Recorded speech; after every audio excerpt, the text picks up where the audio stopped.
ទឹកបើកម្លាំងទឹកអីទៅគឺអាហ្នឹងមិនមែនសម្រាប់ក្មេងៗតែប្រើច្រើនបាទរឿងនេះជារឿងមួយដែលប្រកាសអសន្នរឿងនេះគឺជារឿងបញ្ហារយៈពេលវែងសម្រាប់យើងបើសិនជាក្មេងៗយើង10ឆ្នាំ20ឆ្នាំចាប់ពីឥឡូវអាយុ30 40ហើយខ្លាយទៅជាបន្ទុកហើយបញ្ហាហើយតែឈឺអាចជំងឺទឹកនោមផ្អែមអាចជំងឺស្អីទាំងហើយគឺជាបន្ទុកមិនមែនជាទ្រព្យទេបាទអញ្ចឹងត្រូវគិតគូរមើលហើយសូមឲ្យឪពុកម្ដាយប្រជាជនគ្រូអ្នកគ្រូទាំងអ្នកលក់គិតគូរពីអានឹងផងបាទទៅមើលពេទ្យគន្ធបុប្ផាក្មេងៗច្រើនណាស់តូចហើយនេះគឺពេលខ្លះគឺពាក់ព័ន្ធទៅនឹងការយល់ដឹងរបស់ឪពុកម្ដាយជួនកាលយើងខ្ញុំទៅថ្ងៃមុនជួបគ្រូពេទ្យម្នាក់គាត់នៅសិង្ហបុរីស្គាល់គ្នាគាត់ប្រាប់ថាលោកចាំសង្កេតមើលនៅប្រទេសដែលទើបអភិវឌ្ឍថ្មីគឺមនុស្សអាយុ30 40គឺទឹកនោមផ្អែមហើយយើងគិតថាដោយសារមនុស្សប៉ុណ្ណឹងបានចេះផឹកបានទឹកនោមផ្អែមបែបទេគឺតាំងពីក្មេងគិតថាជួនកាល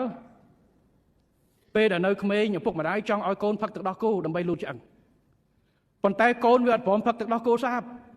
អញ្ចឹងត្រូវទិញទឹកដោះគោមានជាតិស្ករឲ្យក្មេងផឹកដើម្បីលួងនឹងហើយជាបញ្ហា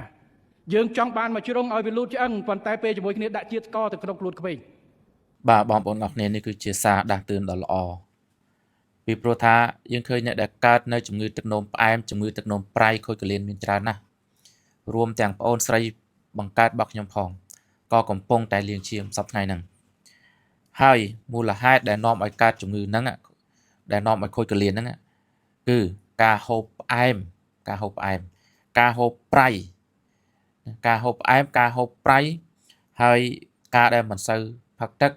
មិនសូវមានការយល់ដឹងអំពីសុខភាពដូច្នេះរឿងនេះគឺទាល់តែមានការចូលរួមយកចិត្តទុកដាក់ខ្ពស់បំផុតផ្ដើមចេញពីឪពុកម្ដាយ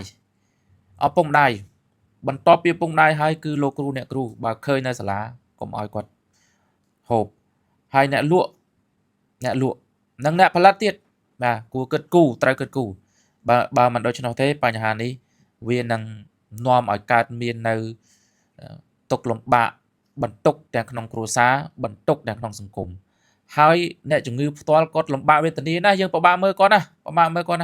ដូចខ្ញុំបងប្អូនរបស់ខ្ញុំខ្ញុំមិនហ៊ានមើលគាត់ចំទេណាមិនហ៊ានមើលគាត់ចំទេលុះត្រាតែតាំងចិត្តព្រោះឃើញតែសាយដៃរបស់គាត់ឡើងប៉ោងធំលំបាកវេទនាណាអញ្ចឹងក្មេងក្មួយផ្ដើមពីក្មេងក្មួយដែលដូចសម្ដេចមានប្រសាសន៍អញ្ចឹងថាពេលខ្លះគ្រាន់តែជាទឹកដោះគោដែលមានជាតិផ្អែមដែលហូបនៅទូចនេះហូបនៅទូចដើម្បីការលូតលាស់ប៉ុន្តែទឹកដោះគោនោះវាមានជាតិផ្អែមលើសកម្រិតអញ្ចឹងហើយវាបង្កើតទៅជាទុក្ខរ៉ាំរ៉ៃហ្នឹងជួនកាលវាអត់កើតភ្លាមទេប៉ុន្តែវាកើតនៅពេលដែលធំយើងក៏ឆ្ងល់ចំទៅអាយុផឹកដោះគោអាយុ1ឆ្នាំ2ឆ្នាំប៉ុន្តែក្មេងខ្លះទឹកនោមផ្អែមទឹកនោមប្រៃអាយុ12ឆ្នាំ13ឆ្នាំ20ឆ្នាំ30ឆ្នាំទេដូច្នេះត្រូវចូលរួមទាំងអស់គ្នាហ្មងត្រូវចូលរួមណែនាំគ្នាទប់ស្កាត់ទាំងអស់គ្នាទើបកិច្ចការងារមួយហ្នឹងគឺអាចធ្វើឲ្យប្រជាជនយើងមានសុខុមាលភាពល្អ